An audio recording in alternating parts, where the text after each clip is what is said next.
everybody, how you doing? I am Jason Flom. This is Peter Tejan. We are Any Way You Slice It, and we have this is a special episode. You'll notice, I'm sure you noticed already. It's shorter because Peter here just went to see Judas Priest. We're going to talk about that. He's going to review it, and we're going to talk about we're going to talk about Priest. We're going to talk about Priest in general. We'll give our favorite albums, our favorite songs, what we think of them, what they've meant to us, how we got started liking Priest, all that stuff. So, special episode, let's get to it.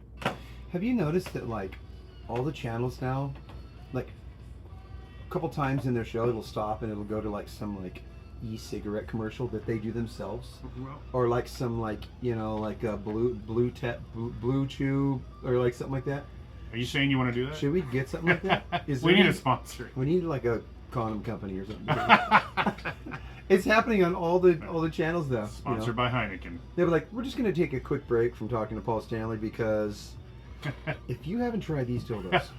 like the Steve-O thing. Yeah. Steve-O does that. Yeah. Okay. A lot of people have been doing it. It's weird. We're not. We're commercial free. And thanks for tuning in. Peter, you just seen Priest. Where'd you see him at? Everett. What was the name of that place? It's in Everett. Angel of the Winds Casino. Angel of the Winds Casino. Now, casino. Question. That was just a Angel of the Winds Arena, but arena. Yeah. Angel of the Winds is a casino. But here's my question for you: is this the same place we seen Kiss? Sonic Boom Leg 2? Yeah. Yeah. Okay. Yeah. All right. But it wasn't called that then. When I walked up to it, me and my friend were a little late. And we were parking, and we heard Modern Day Delilah. No. And, yeah, we heard it. We were no outside, way. like half a block away, and I could hear the down, down, down.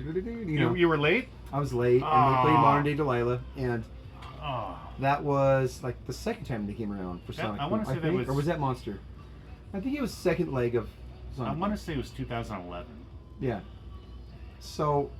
No, it was before Monster. Yeah. It was... Yeah. Yeah, I mean, they had come around once to the bigger stadiums. So they came around, they played the Everett, and that's a really nice arena, actually. It's a little smaller, but it's deluxe. It's nice. How much would you say it holds? I don't know those things. 4,000, maybe. I don't know. I don't go to big shows very often. It's amazing I went to Priest, actually, because I was kind of given the tickets. But, but yeah. So, me and my friend Jesse, we know these people, really cool people. They gave us tickets because they had a couple extra tickets. He's talking about Priest now, not Kiss. We're off at Kiss.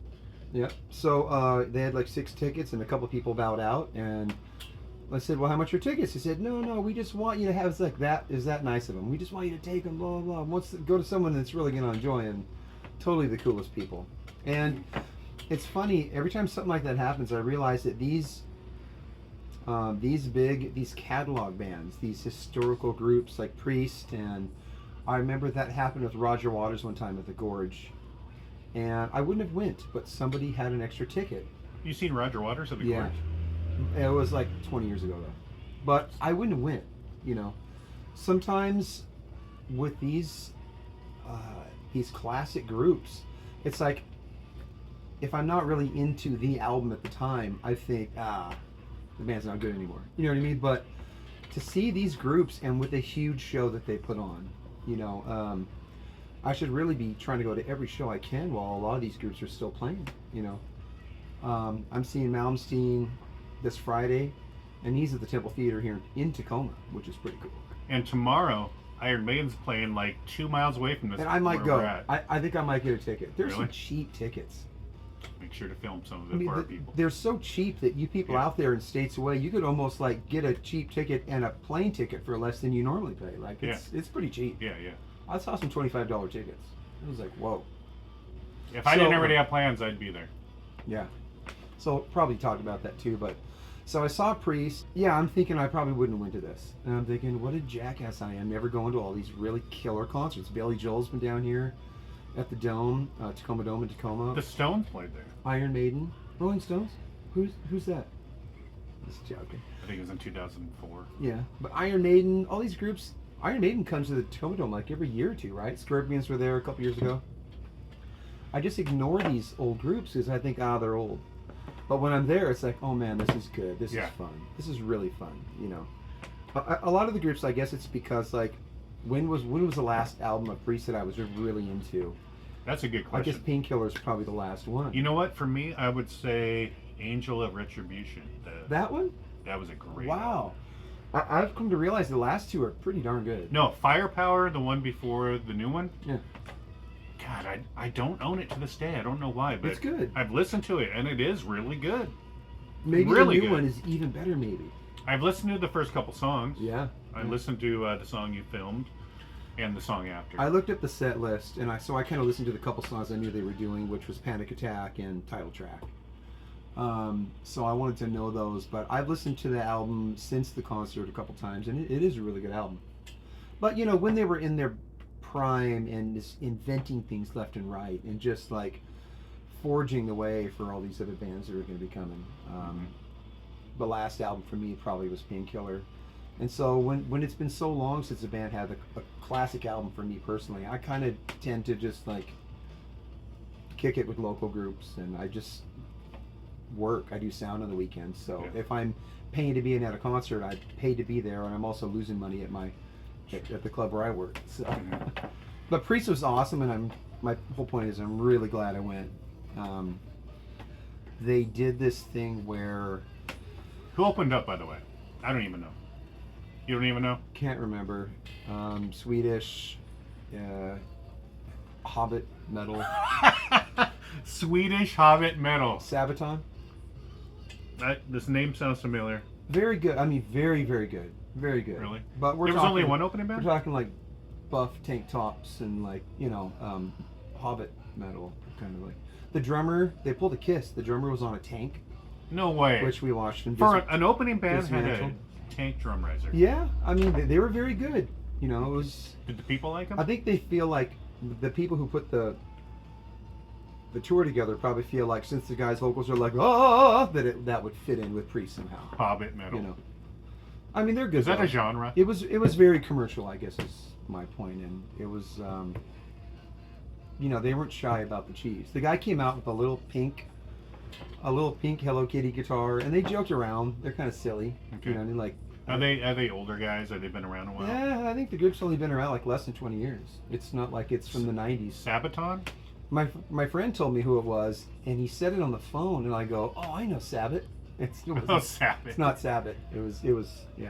Uh-huh. But Okay. anyway, they were pretty good. But Priest was the main thing, you know. People were very respectful to the first group. They were good for sure. But seeing Priest, like, oh my God, what could be more classic? So when you walked in there, did it have the feel and the smell of a metal show? No, it was clean, beautiful, no cigarette smoke. There wasn't even any weed smoke anywhere. It was. There wasn't? It's this. Well, there was once like 2 minutes into Priest, like you start Yeah. smelling it right Isn't away. that funny how as soon as the song starts? Yeah, totally. The Yeah. first song starts, Yeah. they're lighting up. Yeah. So it's kind of funny. But they opened up with Panic Attack, and then they went right into You Got Another Thing Coming. And You Got Another Thing Coming, I thought that should be, like, that's a closer or something. Or pretty close Yeah, to it. what a song. When you can do that second in your set, you've Yeah. got a set list. And you know you got so much classic Yeah. shit after that. And by the way, Peter filmed the first two songs, and it's on our channel. yeah, kind of Um, another reason why we're talking about it. Check that video out. Yeah, just, It's cool. go back to it. You Got Another Thing Coming is amazing. Yeah. And Rob is on top of his game. Talk Well- about a guy who hasn't lost a thing. hmm I mean, from what I heard, he sounds amazing. Yeah, I mean, it's not going to be the 70s anymore, but he really can still sing and hit some high notes. Hmm. And the thing about it is he's really likable too. You know what I mean? And I think even kind of the dudes that are not cool with the whole his sexuality, and there are still some bros like that who just can't get over it, I guess. You know, I remember seeing Zach Wilde say, "Oh, Vegas." He said something like that to somebody, and I was thinking, dude, Robert Halford's coming out. Hmm. Yeah. Two bands. Slayer came out after them, after Black Label, then Slayer, and then it was Judas Priest, and Rob had just come back. He came out through the eye and everything. That was Ozfest. Did you see that show? No. But Zach said maybe he wasn't realizing that he shouldn't throw around the word fags and stuff like that, but he did on the mic, and I'm thinking that's not very cool. No, not at all. But you know, they're probably buds. I mean, I don't know. Yeah. Maybe he just did on accident, and maybe it doesn't really matter to Rob. You know, I don't know. Rob's pretty cool about his thing. Yeah, very cool. But he's so cool that I think most people just doesn't matter. He can be as flamboyant and as crazy with it, and he's just a great I mean, guy. bottom So line, everyone loves him. and if anybody out there disagrees with me, you know he at least is one of the better ones. I think he's the best metal vocalist of all time, period. Would you agree with me? I mean, He probably Ronnie James is. Dio's up there. He probably is. I mean, there's a handful that are way up there, and they do slightly different things. So We're talking heavy metal now. Yeah. We're not, Paul Rogers doesn't count or anything. We're talking heavy metal. Yeah. Rob Halford's number one. I would say like old Hetfield does a certain thing, that growl he did. You know what I mean? Up until Justice or whatever. But then Rob Halford, he gets in there and growls too. He can get gritty too. And he can get. He kind of can do it all. You know? Yeah. Ronnie James Dio has that Oh. soul though. He does a little bit different things. So, Mhm. but Priest was amazing. If I could change anything about their set list, I would say open up with Hellion Electric Eye, because that's what everybody probably Did they even wanted to. do those? Oh, they did them towards the end. So the encore, they did it. Yep. So What an encore, he by the came way. out for his bike, of course, and then they did Hellbent for Leather. Crowd loved it, and then they went into Living After Midnight, which is kind of one of their. Each album kind of has like a pop sing along, very majory chorus, like United or whatever it is, where they're really going for a hit if they could get it. And all their songs, even when it's a pop, it's still likable. But I really do, even though Living After Midnight is such a sing-along pop tune, the verse is killer. For me, the verses always saves it and grounds it for me and brings it back down. I always thought it was kind of ironic that Living After Midnight is, for lack of a better term, their most Kiss-like song. That's the party song. Yeah. And they had just got done touring with Kiss on the Dynasty tour. And then they went and recorded this They album. probably did learn from that. To Yeah. this day, Rob is very, very kind when he talks about Kiss. Yeah, Rob and Kiss are very good A friends. few years ago, I think he said that he would definitely, when they were still touring, he would love to do another tour with Kiss. Yeah. That'd be tough, though. I mean, I think the Motley Crue Kiss. I mean, who's going to open for who, and then egos flying. It's just. Yeah. But that would have been really cool. Can we talk a bit about who's in Priest right now? But I would have opened up with a different song. That's my main thing. That's a good song, though. The Panic Attack was a killer song for them to give you first. Mhm. But if you heard dun, dun, dun, dun, if you heard that first, everybody would just been like, oh, Yeah, oh yeah. Yeah. this brings it straight home. But Kind of like when at the Rush. same time, when the lights go down and the encore comes back Mhm. and they start with that, that's a moment right But there. when I saw Rush about 6 times, and every single time they opened up a Tom Sawyer or Limelight. And when you heard either of those songs first, it was like, oh shit, this is why I'm here. Okay. For them to give you that right off the bat and then give you the other one at the end, I've always loved that about Rush. If they get it, that's what people want to hear. That. So yeah.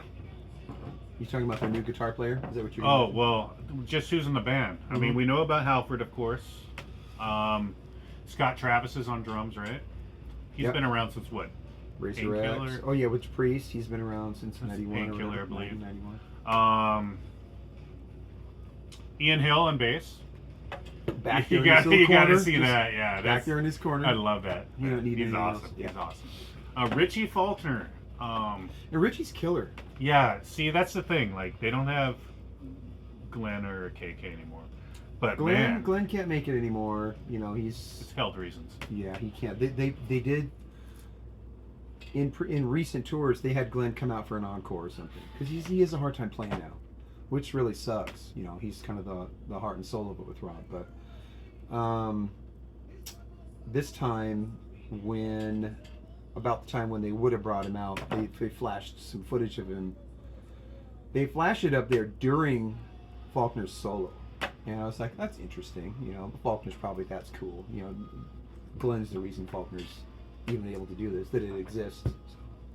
So, it was killer though. So they did that for him. For all I know, Glenn's backstage. He just can't play that well anymore, I guess. So. Yeah. Faulkner is so good, though. It takes some of the pressure off not seeing KK and Glenn. Faulkner's really good. And he doesn't do all KK's stuff, and he kind of does some of Glenn's stuff and some of KK's stuff. But he doesn't do it note for note all the time, and people accept KK. It's not like a Tommy Thayer thing where people were always hating. People were always hating just because he ain't Ace Frehley. Well, and he's into makeup or whatever. But Yeah. but with this, you don't really get that backlash with Faulkner because Faulkner's way cool, and he has a great look that fits in and an attitude that fits in. Mm-hmm. And Priest knows that, I think. Mm-hmm. So a couple other notes. They did Panic Attack, Another Thing Coming, Rapid Fire, Breaking the Law, Riding the Wind. I was really glad they did Riding the Wind. Because that, for me, that's a chill highlight on Screaming, And then they did Love Bites. And By Def Leppard? What? Then they did Love Bites, and because in the '80s, unlike a lot of people, this is my favorite in the '80s. And Screaming for Vengeance, 75% of it is killer. But for me, I know I'm a weirdo. Every song on this, and the production is just insanely good. And it's dark, and they're kind of progressive. They're pushing the limits. Sentinel, yeah. Their songwriting is just, they got all these little licks that lead in and out of things and add and drop in beats. For me, this album is, it's to me it's really impressive. And it's the same year as Grace Under Pressure. That cover just calls out concert T-shirt. Yeah, totally. And when I saw Rush, the first time I saw Rush, they did 4 songs from Grace Under Pressure. From Grace Under Pressure. And I thought that was so cool. Was that the tour? Was that the tour you seen them on? No, the first time I saw them was Oh, it was when Primus opened. Well, right? it's the second time because it's like R30 or something. And they did 4 songs from Grace? They did 4 songs from Grace Wow. Under Pressure at White River, and I thought that was really cool because it's kind of like, would you call that one of their dark horse? It was like a lost, I don't know. People don't want to like it. I'm just shocked to hear so many years later they were still doing 4 songs. On that particular tour, they just did 4 songs from Grace. Wow. And it's 84. It's got electronic stuff tastefully worked into production, and it's really dense. It's almost overproduced, kind of like this. There's a lot to listen to, a lot of ear candy. But I thought that was going to happen on this night. That's my point, and it didn't. They played Love Bites, and I think that's it. I don't even think they played the Sentinel. They didn't. No. They just played Love Bites. So, and I got to admit, that's the one song where he kind of faltered vocally too. Really? I was like, oh man, because I love Love Bites. I wanted to hear him just rock that. Mm-hmm. He cracked a little bit on that one. Most of the show, he was great though, I got to say. I see you got another Scream for Vengeance song, too. Devil's Child, kind of like one of the poppier songs. It's kind of like a standard rock That's almost like Kiss type song. arrangement, But then after that, they went to Saints in Hell. And I'm telling you, when they went to Saints in Hell, the whole place, you could feel it. They were like, oh yes, thank you for doing this. Shit got serious when they played that. Yeah. And it was just on another level. Where it's not Deep cut of the night. It's not a pop hit, but No. it's like one of the ones everybody really hopes they'll play, and they did. They played Saints in Hell. It was really cool. Then they did a bunch of other stuff. Center, Turbo Lover. I was glad they did Turbo Lover because Turbo's not my favorite album. I like 2 songs a lot, Out in the Cold and Turbo Lover, and the rest of the album is kind of silly. What? Okay. But Turbo Lover. Quick Priest history. Mm-hmm.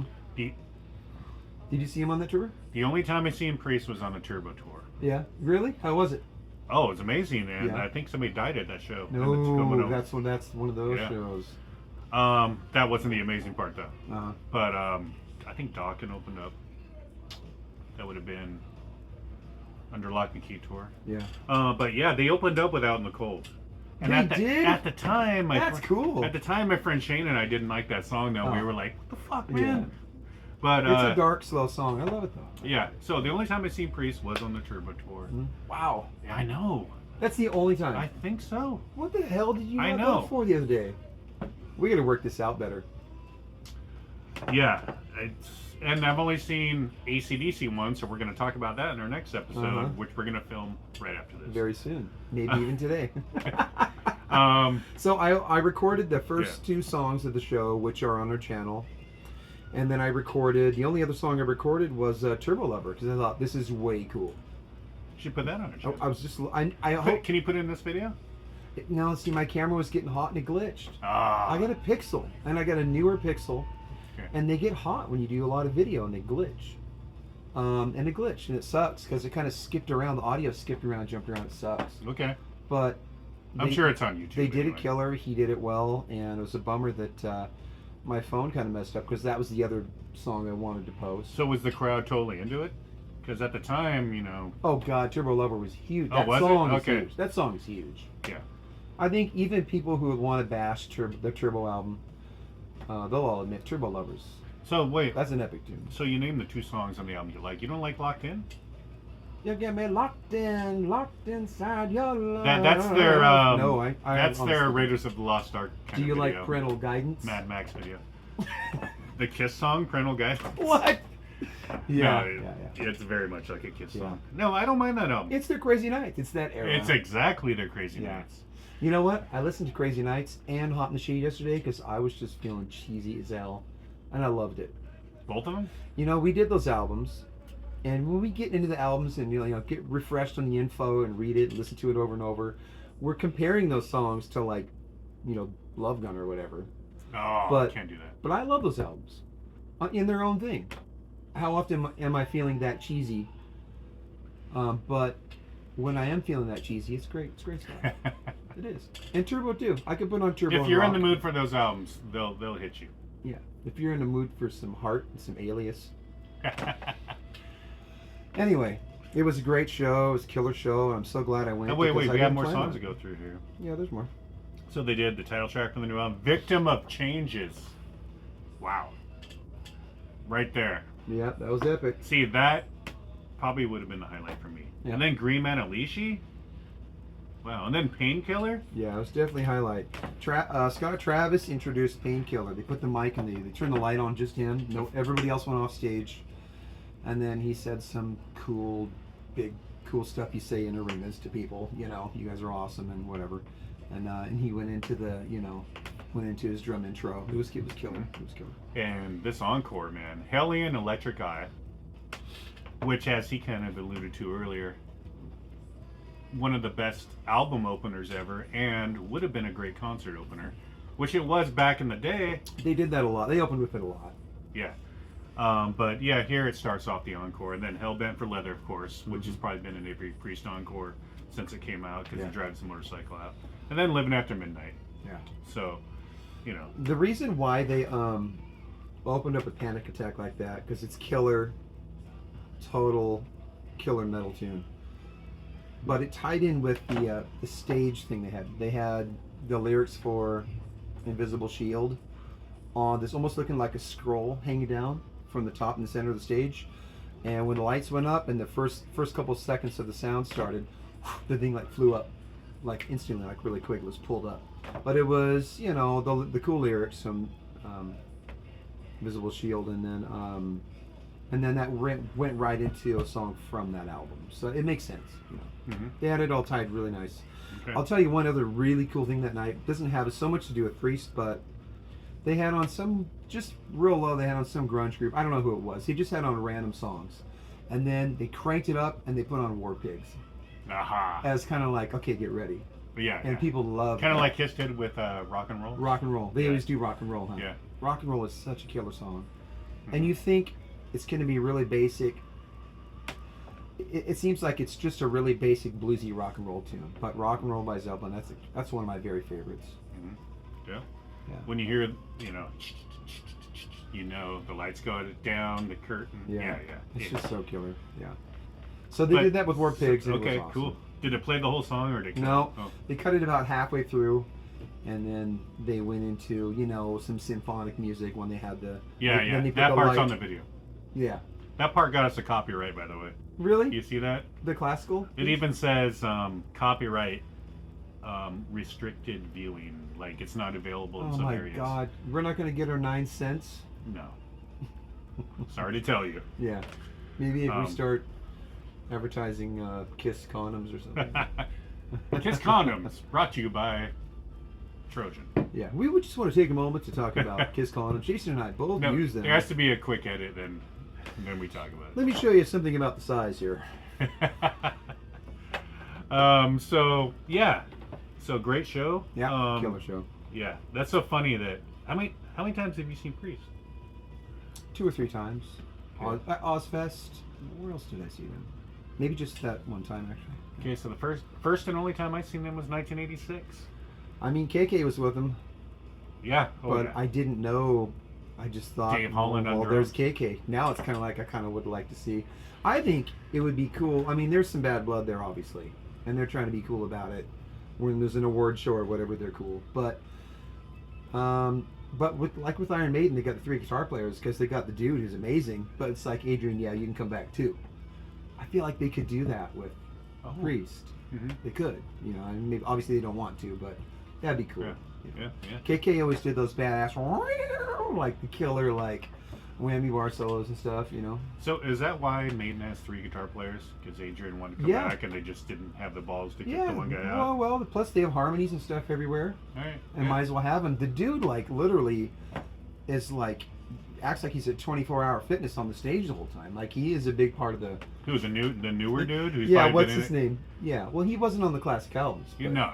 But I know who he's, like, you're he's doing somersaults and stuff. Like, he's an absolutely amazing guitar Really? player. Oh, yeah. Somersaults. He's like 70. Well, I don't know now, but when I saw him, he was jumping around like crazy. He was half the show, you know. Yeah. And, you So- know, Iron Maiden needs somebody who moves besides Bruce Dickinson. Yeah. Anyway. Yeah. Priest, really quick. Favorite Priest album? You probably already said it. Defenders of the Faith, right? Yeah, Scream Me for Vengeance, really close behind, of course, and I don't even know how I could say that, but this one's got a soft spot in my heart. And then Stained Class is probably my favorite 70s one. Killer drumming, just killer songs. Every song is just killer. If we're doing it by decades, as you just did, Mhm. from the 80s, British Steel. Yeah. Yeah, I know it's a little more poppy. The one. Yeah. It's got heavy stuff, too. Breaking for the Law, sure. Living Yeah. After Midnight. And Rapid Fire. You're right, it's a really consistent. Grinder. Yeah. Makes you wonder what that's about. Yeah. Looking for meat. Metal Gods. You don't have to be old to be wise. I mean, come on. That album rules. 10 songs. 10 3-minute songs. Short, concise, metal in your face. I love it. Also, a great song to play guitar along to, especially when you're first beginning. It's one of those albums, you know, you pick up, I can play this, yeah, Breaking the Law. From the 70s, he just named it Stained Class. Hell Bent for Leather's great, too. I mean, I might see Sad Wings. The recording is... Stained Class is a great recording, though. They have a great drummer on it.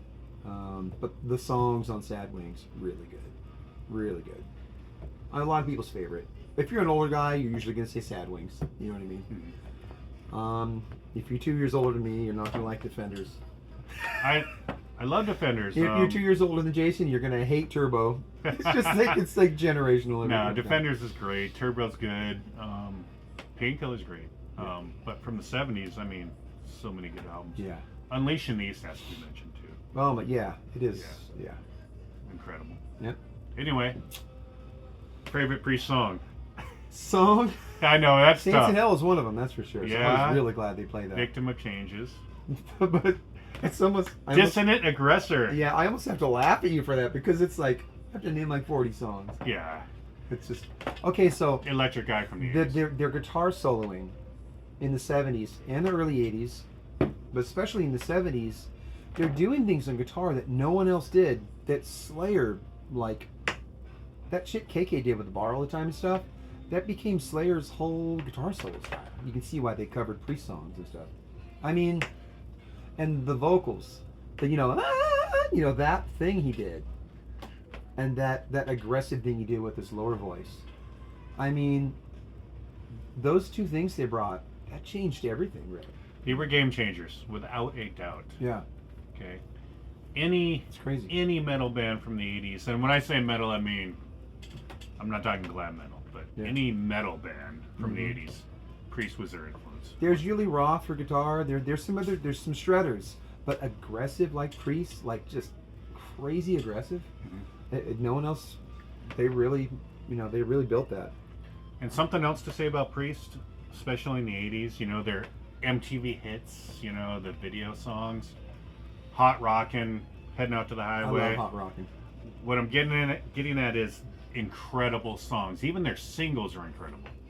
I mentioned Locked In earlier. Great song. I wasn't into Johnny B. Good though, so I'm just telling you. Me neither. Okay. Yeah, they had a couple albums there.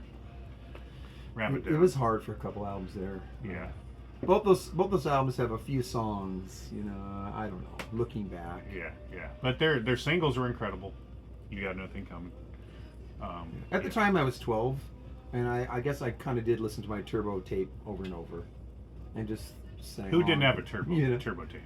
Gotta have it. It's 1986. Yeah. Okay, well, thank you for watching.